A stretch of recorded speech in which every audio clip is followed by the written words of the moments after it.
Welcome to Securing America with me, Frank Gaffney, the program that's a kind of owner's manual for protecting the country we love against all enemies, foreign and domestic, and to God's glory and that of his kingdom. To do that, I'm very pleased to be able to start by saying welcome once again to one of our regulars, the great Charles Sam Faddis. Sam is, of course, no stranger to this audience, but he is one of those American patriots who has served with great distinction in a whole variety of capacities in the United States Army, as an assistant attorney general out in Washington State, as a undercover operative of the Central Intelligence Agency, and now as the publisher and driving force behind a terrific online resource, andmagazine.com. Sam, it's so good to have you back. Welcome, sir. You have been following closely a developing story and helping the rest of us, I think, make sense of both what's going on and what are the implications in a way that I think is most uh, important and helpful. It involves the President of the United States and his family. It involves a degree of corruption that I'm not sure we've ever seen in that office, and that's saying something to this point. Give us a sense of what we know about Joe Biden's personal and familial corruption, Sam Faddis, and by whom? Well, let me grab a hold of this, pulling on the thread of Hunter Biden's laptop, right? Which by this point, I presume, unless you're in a coma somewhere out there in the United States, you've at least heard of this. We went through the phase where we had. You've heard it was Russian disinformation until very recently. The New York Times actually copped to the fact that it wasn't. But yes, I think most of us have heard something about so it. But tell us what it bears on this particular question. We went through the phase where you were told that there was a laptop, but it was created by the Russians. I don't know if those were the same Russians that Trump was in bed with, figuratively and literally, in 2016, supposedly. But we were given the line that, okay, there's nothing to see here. This is a fabrication. It's all ridiculous. And a bunch of people who claim that they are senior intelligence officers all told us that we should believe that too. Okay, now we've come out the other side of that, and even the New York Times is admitting, okay, look, yeah, that's not true. The laptop is real. So the next line of defense here for the folks that this thing implicates in a whole bunch of activities is, okay, the laptop's real, but this is all about Hunter, right? Hunter's got a drug problem. Hunter runs around with hookers. He does all sorts of unsavory things, and he's probably broken laws and he's taken money, but it's all about Hunter. So not to minimize the various crimes that are on the laptop, because it probably does implicate Hunter in all sorts of unsavory things that should be investigated. From the standpoint of the Republic, that's not the heart of what we're talking about here, right? This is yet another distraction.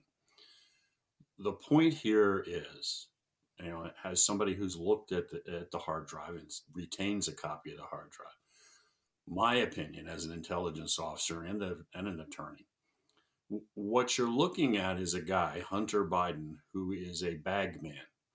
Nobody hands Hunter hundreds of millions, billions of dollars because Hunter has amazing skills or is going to do anything for anybody remotely worth that money. He is the guy who picks up the cash. And then the big question is, where is it going? And the overwhelming evidence here suggests it's going to Dad, to Joe Biden, because Joe is actually the only asset Hunter has, right? That's the only reason anybody wants to talk to Hunter or give Hunter money, is to buy access and influence with Joe Biden. At the top of the list of unsavory characters, and it's a long list, that pump money into this enterprise over years and years and years, is the Chinese Communist Party. And at the heart of these contacts, documented overwhelmingly on this laptop, a number of individuals who are known Chinese intelligence officers. So what you have is every appearance that this is the Chinese elite capture system at work, buying influence, in this case, with a guy who at the time, for most of this time period, was the vice president of the United States. Which brings us to, if you look at, Sam, let me just do a yeah, calibration point on this because you're saying this as a guy who used to suborn individuals, recruit them, and run yes, them as agents for our government. yes, You know something about the tradecraft of this business. You've, you know, done it as a career professional in the battle space, but it was a matter of life and death that you did it yes. well, competently, successfully. Yours, perhaps, certainly those of those agents. So, drawing on that experience, when you say Chinese communist intelligence operatives were migrating immense amount of money through the bagman to the big guy, talk about this as part of the tradecraft that the Chinese Communist Party would do. Elite capture puts a kind of happy face on this. This is a classic example, it would seem to me, of having an agent in place and presumably doing the bidding of the people who were paying him. Am I You, missing something no, here? you have hit the nail on the head. I mean, the terminology we would have used in the agency, if we were talking about some this kind of thing, would be agent of influence. We didn't use the term Mm. elite capture, but the concept of having an agent of influence, a person that you, in our terms, recruit. It's what the language we would have used for the purpose, not so much of providing classified information, although obviously that there'd be a windfall of that as well, but for affecting the policies, decisions, and actions of a target nation. It is something that is done by intelligence services all over the world. It has been done since the beginning of espionage, which I guess is probably the beginning of time. And yes, Some say it might actually be the oldest profession, there's but there's another another contender. contender I for don't that know. They distinction. might be linked there somehow. They might have might be a Quite connection. possibly. But the point is, yeah, I've been involved in these operations. I've conducted these operations. We've done effectively the same thing to other people, but we also are constantly in the field defending ourselves every day against this kind of thing by our adversaries. This is not a one off thing, it didn't suddenly materialize. So when I'm talking about this, I'm saying, yeah, look, it is to me, in my professional opinion, very clear that everything you are seeing here ought to be setting off alarm bells, screaming sirens. Here's a man who, at the time when the most serious stuff happens here, is the vice president, a heartbeat away from the Oval Office, but is now sitting in that Oval Office, who all indications are was bought and paid for by the communist Chinese, and there are others, but they got to be at the top of the list years ago.